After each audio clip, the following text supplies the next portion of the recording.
A few years ago, I was on a bad animation binge.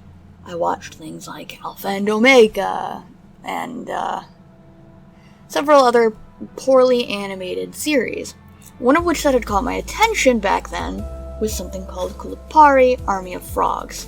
Now, at the time, I had tried to watch it with two other people, and they, for lack of a better term, cringed so badly that they could not watch it. This year, I tried again with another friend of mine, and I had about the same result. But I wanted to keep watching it. I was curious. It was interesting, not necessarily in the traditional sense, but I really enjoy the strange, the out there, and the different.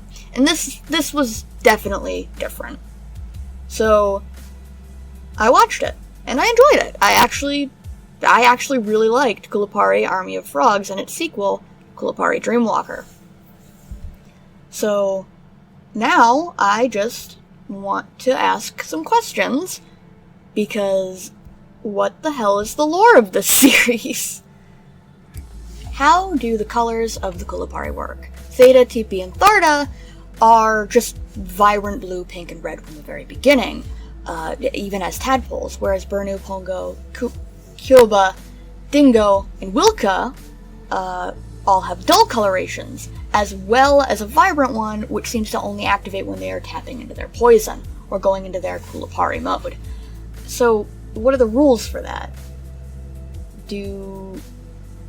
Are there any? Is it normal?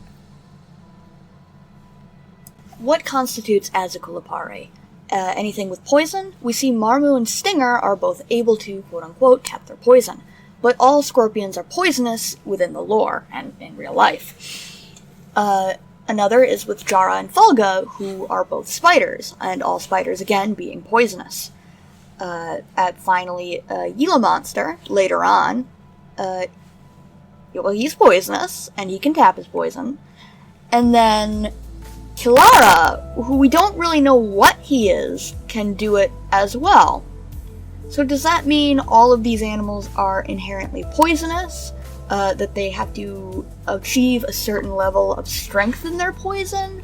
Is it something that they're born with, or that they can learn to control, especially if they are born poisonous animals in the first place? Which animals are anthropomorphic, and which are not? Komodo dragons and crocodiles and fish are seen being used as steeds. Bats are seen being relatively feral when they attack the platypus village. There seems to be a whole subspecies of spiders that is feral-bodied but intelligent, like the frogs or the scorpions. So what are the rules? Can the Komodo dragons be Kulipari as well, as they are quote-unquote inherently poisonous animals, although recognizably their poison does come from a different area than, say, scorpions or a poisoned dart frog. So I would assume no, but I'm not sure, considering where the show goes with it, especially in Dreamwalker, with the reveal of Kilara being a Kulipari, which again I thought initially just meant frogs. In Nova Australis, it is supposed to be a paradise for all different kinds of animals to live under the Blue Sky King, or Daryl, in peace and harmony. However, we see a lot of racism towards the scorpions. Even Stinger, who he grew up with the triplets, and even seems to have romantic undertones with Tippy. It's so strange to see him be suspected of poisoning old Jir and doing otherwise just bad things. Why is he being suspected of that? What has he done just at all that would make them suspect that much besides him being a scorpion? The underlying tones of racism there make sense because of the previous series Army of Frogs, but again, Tippy, Tharda, and Theta grew up with him. It's very much implied that they've all been very good friends and that they're all very close, and yet they still treat him that way, to the point where it drives him away. It's upsetting to watch, and I would say disturbingly realistic in some sense. More of a nitpick than a genuine question, but have scorpions always just been able to snap off their tail if they so desire? It just... No. What is going on with Koa? Now, he's a really interesting character, but he seems to be made up entirely of contradictory ideals. He both acts like he's better than people, and does not believe himself to be better than people, actively putting himself in harm's way to help others, even to the point of where he is willing to do harm to Daryl.